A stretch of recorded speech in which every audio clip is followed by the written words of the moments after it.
disent que l'art doit rester sage, juste des couleurs, des mots, des images. Mais l'art a toujours brûlé les silences, éveillé les peuples, défié la violence.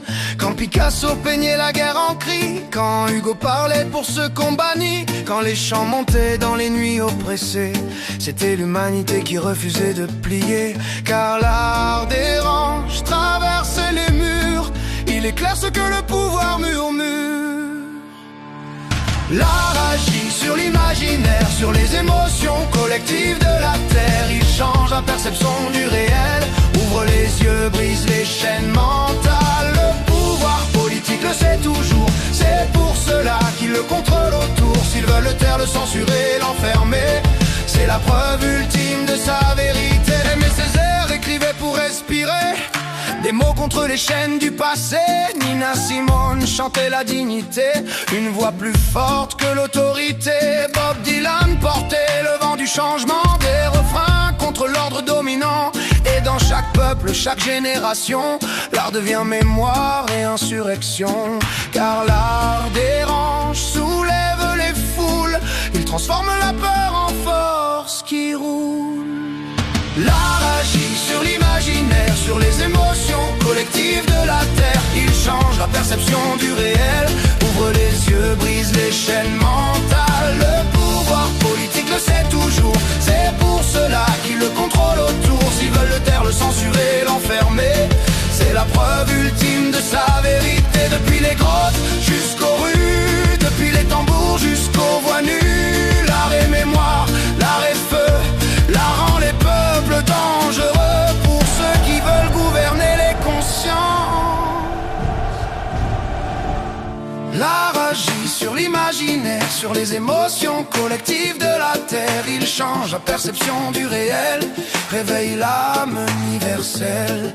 Qu'il tente encore de le contrôler, l'histoire nous l'a toujours montré. Si l'art dérange, s'il fait trembler, c'est qu'il est vivant, c'est qu'il est liberté. Ils disent que l'art doit rester sage, juste des couleurs, des mots, des images. Mais l'art a toujours brûlé les silences, éveillé les peuples, défié la violence. Quand Picasso peignait la guerre en cris, quand Hugo parlait pour ceux qu'on bannit, quand les chants montaient dans les nuits oppressées, c'était l'humanité qui refusait de plier.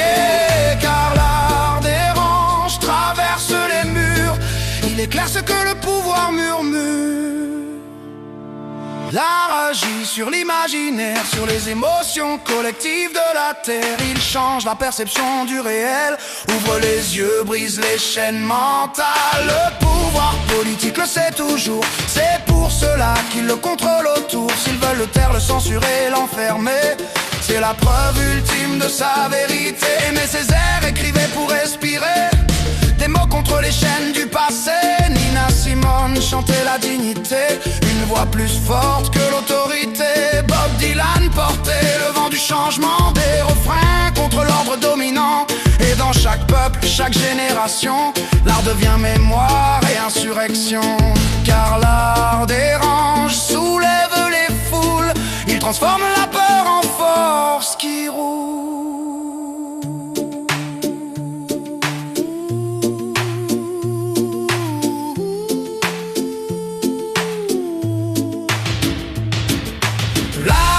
Sur l'imaginaire, sur les émotions collectives de la terre. Il change la perception du réel, ouvre les yeux, brise les chaînes mentales. Le pouvoir politique le sait toujours, c'est pour cela qu'il le contrôle autour. S'ils veulent le taire, le censurer, l'enfermer, c'est la preuve ultime de sa vérité. Depuis les grottes jusqu'aux rues, depuis les tambours jusqu'aux voix nues, l'art est mémoire, l'art est feu, l'art rend les peuples dangereux.